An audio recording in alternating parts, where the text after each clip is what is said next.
ಅರೆ ಅರೆ ತಮ್ಮ, ಓಂ ಶಾಂತಿ. ಪಾಸ್ ವಿತ್ ಆನರ್ ಆಗಬೇಕೆಂದರೆ ಶ್ರೀಮತದಂತೆ ನಡೆಯುತ್ತಾ ಇರಿ. ಕುಸಂಗ ಮತ್ತು ಮಾಯೆಯ ಬಿರುಗಾಳಿಯಿಂದ ತನ್ನನ್ನು ರಕ್ಷಣೆ ಮಾಡಿಕೊಳ್ಳಿ. ಜೀವನದಲ್ಲಿ ಒಂದೇ ನಿಯಮ ಇಟ್ಟುಕೋ, ನೇರವಾಗಿ ಮಾತನಾಡು, ಸತ್ಯವನ್ನೇ ಮಾತನಾಡು, ಮುಖಕ್ಕೆ ಮುಖ ಕೊಟ್ಟು ಮಾತನಾಡು. ನಿನ್ನವರೆಂದು ಕರೆಸಿಕೊಳ್ಳುವವರು ಅರ್ಥ ಮಾಡಿಕೊಳ್ಳುತ್ತಾರೆ ಹೆಸರಿಗೆ ಮಾತ್ರ. ನಿನ್ನವರೆಂದು ಕರೆಸಿಕೊಳ್ಳುವವರು ನಿನ್ನಿಂದ ದೂರವಾಗುವರು ಅಷ್ಟೇ. ಓಂ ಶಾಂತಿ ಅಣ್ಣ. ಅಣ್ಣ, ಇವತ್ತು ಬಾಬಾ ಹೇಳ್ತಿದ್ದಾರೆ, ತಂದೆಯು ಮಕ್ಕಳ ಯಾವ ಸೇವೆಯನ್ನ ಮಾಡ್ತಾರೆ ಗೊತ್ತಾ? ಅದು ಮಕ್ಕಳು ಸಹ ಮಾಡಬೇಕು. ತಂದೆಯು ಮುದ್ದಾದ ಮಕ್ಕಳೇ ಎಂದು ಹೇಳಿ ವಜ್ರ ಸಮಾನರನ್ನಾಗಿ ಮಾಡುವಂತಹ ಸೇವೆಯನ್ನ ಮಾಡ್ತಾರೆ. ಹಾಗೆಯೇ ನಾವು ಮಕ್ಕಳು ಸಹ ತಮ್ಮ ಮಧುರ ಸಹೋದರರನ್ನ ವಜ್ರ ಸಮಾನರನ್ನಾಗಿ ಮಾಡಬೇಕು. ಇದರಲ್ಲಿ ಯಾವುದೇ ತೊಂದರೆಯ ಮಾತಿಲ್ಲ. ಕೇವಲ ಒಬ್ಬ ತಂದೆಯನ್ನ ನೆನಪು ಮಾಡಿದ್ದೆ ಆದರೆ ವಜ್ರ ಸಮಾನರಾಗ್ತೀರಿ ಎಂದು ಹೇಳಬೇಕು. ಅಣ್ಣ, ಬಾಬಾ ಕೇಳ್ತಿದ್ದಾರೆ, ತಂದೆಯು ಯಾವ ಆದೇಶವನ್ನ ತನ್ನ ಮಕ್ಕಳಿಗೆ ಕೊಟ್ಟಿದ್ದಾರೆ? ಮಕ್ಕಳೇ, ನೀವು ಸತ್ಯ ಸಂಪಾದನೆಯನ್ನ ಮಾಡಿಕೊಳ್ಳಿ ಮತ್ತು ಮಾಡಿಸಿ. ನಿಮಗೆ ಯಾರಿಂದಲೂ ಸಹ ಸಾಲ ತೆಗೆದುಕೊಳ್ಳಲು ಅನುಮತಿ ಇಲ್ಲ. ಅಣ್ಣ, ಇಂದಿನ ಗೀತೆಯಾಗಿದೆ, ಈ ಪಾಪದ ಪ್ರಪಂಚದಿಂದ ನಮ್ಮನ್ನು ದೂರ ಕರೆದುಕೊಂಡು ಹೋಗಿ. ಓಂ ಶಾಂತಿ. ಹೊಸ ಪ್ರಪಂಚದಲ್ಲಿ ಹೋಗುವಂತಹ ಮಧುರಾತಿ ಮಧುರ ಆತ್ಮೀಯ ಮಕ್ಕಳ ಪ್ರತಿ ತಂದೆಯು ಬೆಳಗಿನ ವಂದನೆಗಳನ್ನು ಕೊಡುತ್ತಿದ್ದಾರೆ.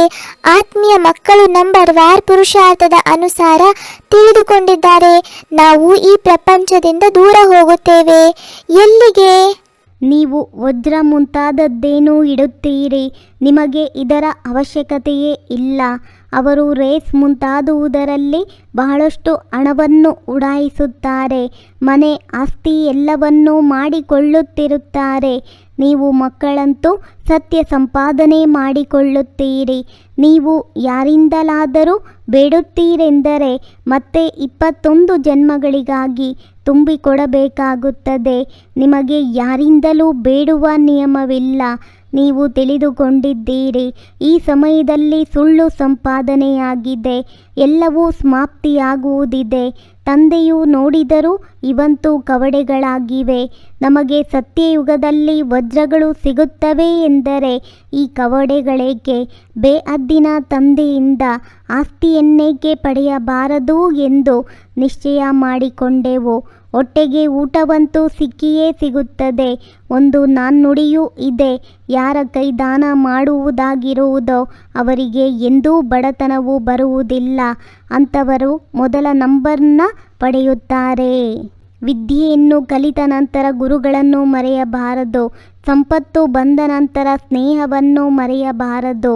ಗೌರವ ಸಿಕ್ಕಿದ ನಂತರ ನಡೆದು ಬಂದ ದಾರಿಯನ್ನು ಮರೆಯಬಾರದು. ಅವಸರ ಮುಗಿದ ನಂತರ ಸಹಾಯ ಮಾಡಿದ ವ್ಯಕ್ತಿಯನ್ನು ಮರೆಯಬಾರದಂತೆ ತಮ್ಮ. ಅಣ್ಣ, ತಂದೆ ತಿಳಿಸ್ತಾರೆ, ಎಷ್ಟು ಪುರುಷಾರ್ಥ ಮಾಡ್ತೀರೋ ಅಷ್ಟು ಸುಖಧಾಮದಲ್ಲಿ ಶ್ರೇಷ್ಠ ಪದವಿಯನ್ನ ಪಡೆಯುವಿರಿ. ಸ್ವರ್ಗದಲ್ಲಂತೂ ಎಲ್ಲರೂ ಹೋಗುತ್ತಾರೆ. ಭಾರತವಾಸಿಗಳಿಗೆ ತಿಳಿದಿದೆ, ಭಾರತವು ಪುಣ್ಯಾತ್ಮರ ಪ್ರಪಂಚವಾಗಿತ್ತು. ಪಾಪದ ಹೆಸರು ಇರಲಿಲ್ಲ. ಈಗಂತೂ ಎಲ್ಲರೂ ಪಾಪಾತ್ಮರಾಗಿ ಬಿಟ್ಟಿದ್ದಾರೆ. ಇದು ರಾವಣ ರಾಜ್ಯವಾಗಿದೆ. ಸತ್ಯುಗದಲ್ಲಿ ರಾವಣ ಇರೋದಿಲ್ಲ. ರಾವಣ ರಾಜ್ಯವಾಗುವುದೇ ಅರ್ಧ ಕಲ್ಪದ ನಂತರ. ತಂದೆಯು ಇಷ್ಟು ತಿಳಿಸಿದರೂ ಸಹ ತಿಳಿದುಕೊಂಡಿಲ್ಲ. ಕಲ್ಪ ಕಲ್ಪವೂ ಇದೇ ರೀತಿಯಾಗುತ್ತಾ ಬಂದಿದೆ. ಹೊಸ ಮಾತಿಲ್ಲ. ನೀವು ಪ್ರದರ್ಶನಿಗಳನ್ನು ಮಾಡ್ತೀರಿ, ಅದರಲ್ಲಿ ಎಷ್ಟೊಂದು ಮಂದಿ ಬರುತ್ತಾರೆ. ಪ್ರಜೆಗಳಂತೂ ಅನೇಕರು ಆಗುತ್ತಾರೆ. ಆದರೆ ವಜ್ರ ಸಮಾನ ಆಗುವುದರಲ್ಲಿ ಸಮಯ ಹಿಡಿಸುತ್ತೆ. ಪ್ರಜೆಗಳಾದರೂ ಸಹ ಒಳ್ಳೆಯದೇ.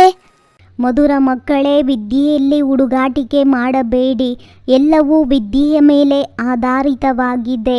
ವಕೀಲರಲ್ಲಿ ಕೆಲವರು ಲಕ್ಷ ರೂಪಾಯಿಗಳನ್ನು ಸಂಪಾದಿಸುತ್ತಾರೆ. ಇನ್ನು ಕೆಲವರಿಗೆ ಧರಿಸಲು ಕೋಟು ಸಹ ಇರುವುದಿಲ್ಲ. ಎಲ್ಲವೂ ವಿದ್ಯೆಯ ಮೇಲೆ ಆಧಾರಿತವಾಗಿದೆ. ಈ ವಿದ್ಯೆಯು ಬಹಳ ಸರಳವಾಗಿದೆ. ಕೇವಲ ಸ್ವದರ್ಶನ ಚಕ್ರಧಾರಿಗಳಾಗಬೇಕು.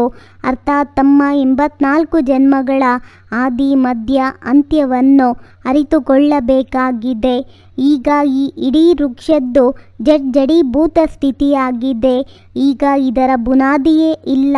ಬಾಕಿ ವೃಕ್ಷವೆಲ್ಲವೂ ನಿಂತಿದೆ. ಹಾಗೆಯೇ ಈ ಆದಿ ಸನಾತನ ದೇವಿ ದೇವತಾ ಧರ್ಮದ ಯಾವ ಬುಡವಿತ್ತೋ ಈಗ ಅದು ಇಲ್ಲ. ಧರ್ಮಭ್ರಷ್ಟರು ಕರ್ಮಭ್ರಷ್ಟರಾಗಿ ಬಿಟ್ಟಿದ್ದಾರೆ. ಸತ್ಯ ಹೇಳಿ ಎದೆಗೆ ಮೆಟ್ಟಿದವರ ಕ್ಷಮಿಸಿ, ಏಕೆಂದರೆ ಸಂದರ್ಭ ತಪ್ಪು ಮಾಡಿಸಿರಬಹುದು. ಆದರೆ ಸುಳ್ಳು ಹೇಳಿ ನಂಬಿಸಿ ಮೋಸ ಮಾಡಿದವರನ್ನು ಎಂದಿಗೂ ಕ್ಷಮಿಸದಿರು, ಕಾರಣ ಇವರು ನಂಬಿಕೆ ದ್ರೋಹಿಗಳು.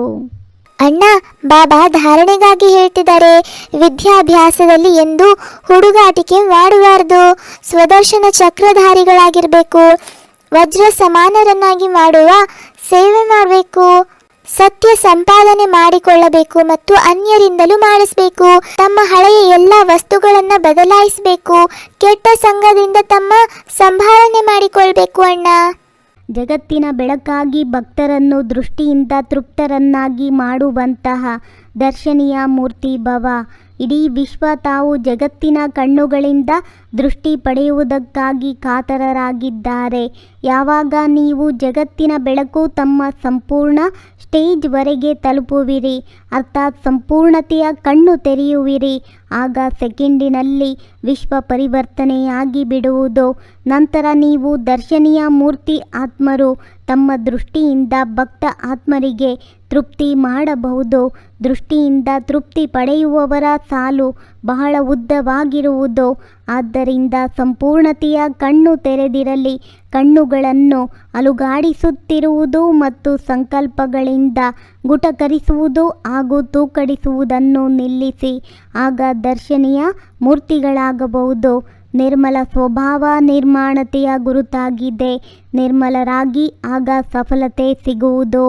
ನಾನು ಅಂದ್ಕೊಳ್ತೀನಿ ಈ ಅಣ್ಣ ತಮ್ಮರ ವಾರ್ತಾಲಾಪ ನಿಮ್ಮೆಲ್ಲರಿಗೂ ಇಷ್ಟ ಆಗ್ತಾ ಇದೆ. ಲೈಕ್ ಮಾಡಿ. ಓಂ ಶಾಂತಿ.